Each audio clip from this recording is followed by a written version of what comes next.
Chief Silas Onyema. The Chief of Staff to the Governor, Mr. Ernest Izajiri, gave the assurance when youth of the community embarked on a peaceful demonstration. The governor. This is somebody who is giving service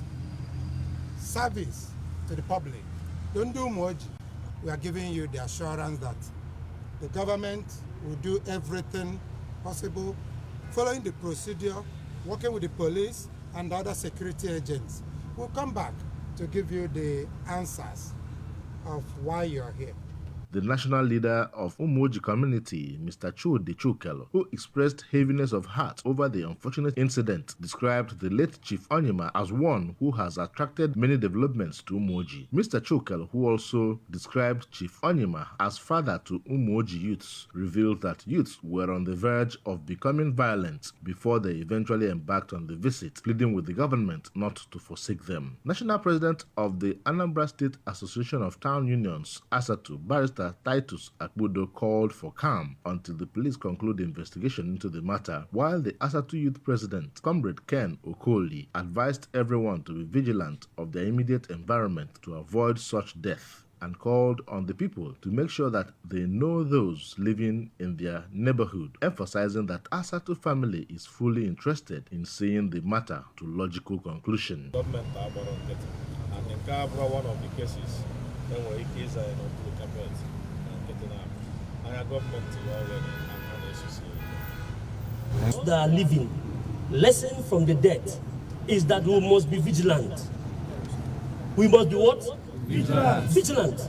The group who came with chants were carrying placards with various inscriptions such as "Delayed justice is justice denied. Injustice to one is injustice to all. Mr. Governor, kindly prevail on the police to expedite action," among others. From the Government House, Oka, Ejike Abana, ABS News. The era of quackery in Anambra State healthcare system, particularly in the private sector, is set to come to an end with the passage of a bill to establish the Health Facilities Monitoring and Accreditation Agency. The bill was passed during plenary session at the Anambra State House of Assembly after it underwent thorough consideration in the Committee of the whole House of Assembly. House of Assembly correspondent Emmanuel Chibota tells us more. The bill was passed following a motion by the Deputy Majority Leader of the House, Dr. Jude Apua, representing Njikoka Constituency 2, for its third reading, and was seconded by the Minority Leader, Honorable John Bosco Akebobi, representing Neo South Constituency 1. The Speaker of the House, Right Honorable Somto Chukudeze, that the law will take effect immediately. Governor Chukuma Soludo to it assented. Those in support that the House do not adjourn and reconvene on the 12th of March 2024 by 10 a.m. Those in favor say aye. Aye. Those against say nay. Nay. The ayes have it. After the plenary, the chairman of the House Committee on Health and the member representing Agwata Constituency 2, Honorable Tony Muobike, underscored the significance of the bill in monitoring and accrediting health facilities in the state. He regretted the poor condition of the health sector, particularly among private facilities, and emphasized that the bill aims to establish regulations for hospitals, nursing centers, laboratories, and other medical clinics. The lawmaker stated that the primary goal of the bill is to uphold standards, enhance professionalism, and regulate registrations, administration, and management of health facilities in the state. Honorable Muobike highlighted that the law established an agency with clearly defined functions to ensure that only licensed professionals, both in private and public sectors, practice within their respective area of expertise. Very good day for Anambra State. So today the House of Assembly passed the Health Facilities Monitoring and Accreditation Bill. Law now as it is, 2024. Because with the governor's assent coming expectedly, it should take force within 2 weeks. This law is intended to monitor and accredit health facilities in Anambra State. It's a very good and very beautiful law because the way the health sector stands today, everything is comatose. There appears to be no regulation. Hospitals are operating just the way they want, and you don't blame them because they only have to conform to an existing law.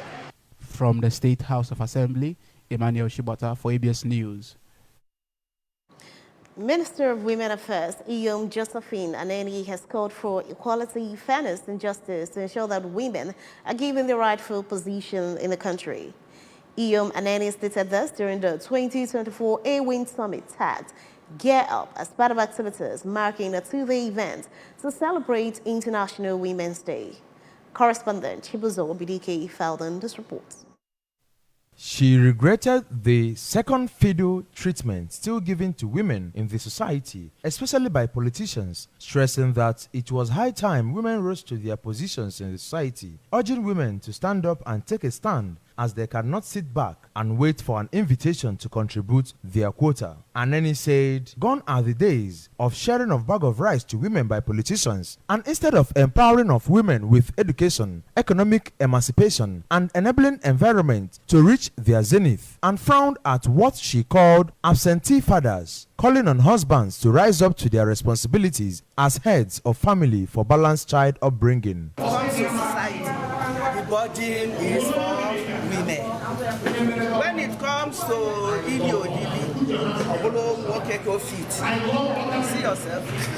Society is made up of men. Families are made up of men and women. Contributing, the Anambra State Commissioner for Women Affairs and Social Welfare, Mrs. Ifi Obinabo, thanked Commissioner of Police in the state, Adeoye Aderemi, for ensuring timely conclusion of criminal cases related to women, even as she appreciated the Chief Magistrate in charge of Children, Sexual and Gender-Based Violence Court, saying that her unbiased disposition had contributed in reducing cases of violence against women in the state. We are talking about violence.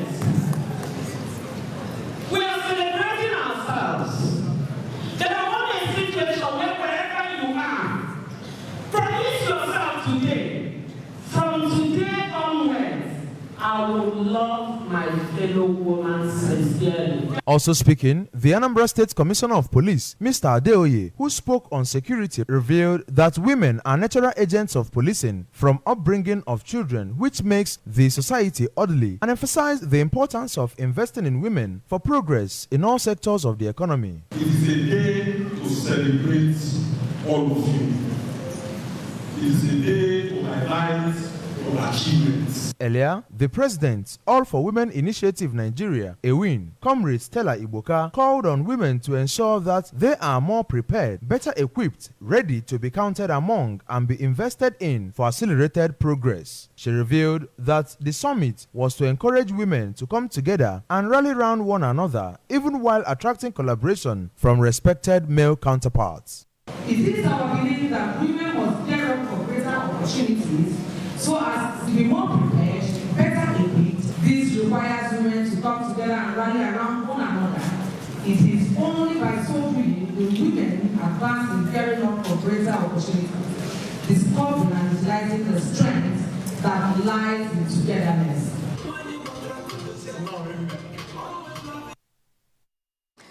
The Anambra State House of Assembly Committee on Women Affairs has embarked on an oversight visit to the Ministry of Women Affairs and Social Welfare to assess operations, identify challenges, and explore areas where legislative support is needed. The committee chairman, Honorable Nkechi Ogbuefi, emphasized that the visit was to familiarize with the ministry. House of Assembly correspondent Emmanuel Chibota completes the report. Representing Anyosha Constituency 1 at the State Assembly, Honorable Ogbuefi explained that the purpose of the visit was to review the ministry's documents, assess budget allocation, utilization, expenditure, and the progress of ongoing projects. She underscored the significance of transparency and accountability in governance, echoing the principles of transparency advocated by Governor Chukwuma Soludo, and highlighting the role of public officials in upholding the values, and extolled the ministry's commissioner, Mrs. Ifi Obinabo, for her leadership and urged her to maintain the current momentum. Here today, mandated by the Constitution, one of the pillars of what a legislature is saddled with is representation, lawmaking, and then oversight.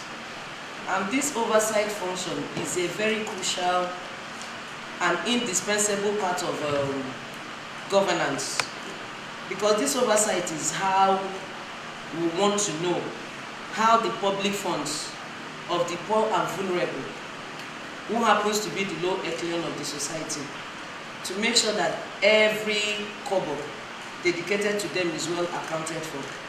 The member representing Urumba North constituency, Honorable Paul Obu, and his Nnewi North counterpart, Honorable Augustine Ike, maintained that one aspect of the legislative responsibilities is to ensure that public funds are utilized efficiently, particularly to support the need of the less privileged in the state. To know the peculiar challenges people are having in their ministry, and to see where we can also be of help.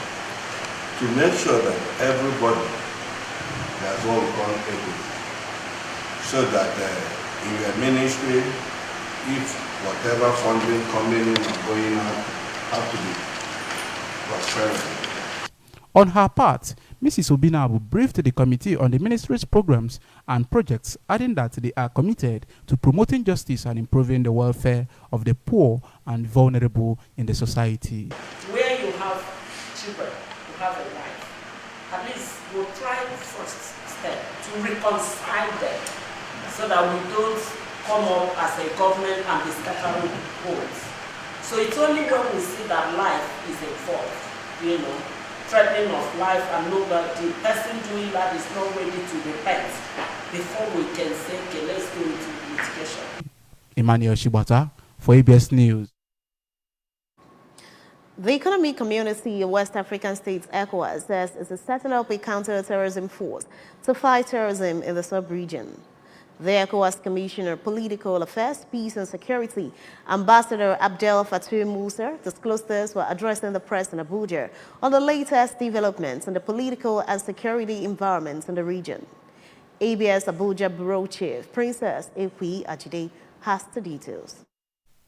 The commissioner, who had dwelt on various factors leading to insecurity in the region, including lack of basic amenities, good governance, food security, among others, said ECOWAS is also setting up maritime coordination and monitoring centers to counter threats of terrorism. Ambassador Musa said the decision is based on the need to bring to an end the rising terrorist attacks, especially in the Sahel region, through meaningful education of the youths who are often driven into the hands of those he termed political entrepreneurs. With the collective efforts of the member states, ECOWAS and others, hopefully we can resolve that. When we talk about inclusivity, it means the 50% of our population must be part and parcel of our, inclusive prosperity. He noted that in 2023, there were 3,500 incidents of terrorist attacks, which led to 9,000 fatalities, adding that Burkina Faso has overtaken Afghanistan in terrorist activities. The commissioner also made a case for women inclusion into positions of authority, saying that there will be no development without greater inclusivity and greater empowerment of women. In Abuja, Princess Ekwi Ajide reporting. The UN Security Council has urged for a ceasefire in Sudan over the Islamic holy month of Ramadan in order to facilitate aid for those in need. The UN Security Council asked Sudan's warring parties to immediately halt hostilities during the Muslim holy month of Ramadan and allow aid to get to 25 million people in desperate need of food and other assistance. Ramadan is expected to begin on or around Monday, depending on the sighting of the crescent moon. The 15-member council voted overwhelmingly in favor of the British drafted resolution, with 14 countries in support and only Russia abstaining. Sudan plunged into chaos in April when long simmering tensions between its military, led by General Abdel Fattah Burhan, and the Rapid Support Forces paramilitary commanded by Mohamed Hamdan Dagalo, broke out into street battles in the capital, Khartoum. And the Nigerian Football Federation is on the hunt for a new coach for the Super Eagles after the federation asked for applications for the vacant role. The call for applications was posted on NFF's website on Friday, and this move Thursday ends the time of Osei Pesiro, whose contract as Eagles coach elapsed last month.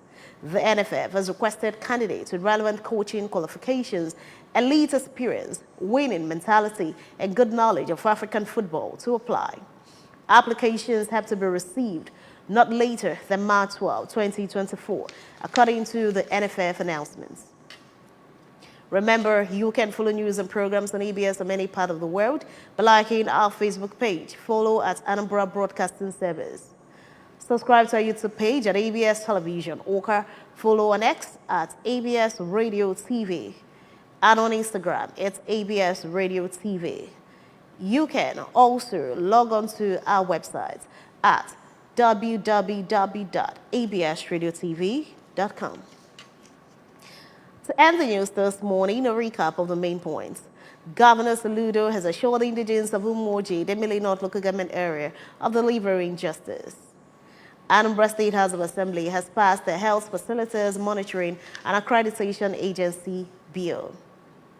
ECOWAS to set up counter-terrorism force. United Nations has urged Sudan warring factions to cease fire ahead of Ramadan. Here is the special message. Governor Chukwuma Soludo has come for a total turnaround maintenance of the Anambra State economy and promotion of core Igbo values. Let's give him maximum support for the task ahead. And that ends the breakfast news at this time on ABS Television. Thanks for watching. I am Priska Wankwo. Good morning and happy Sunday.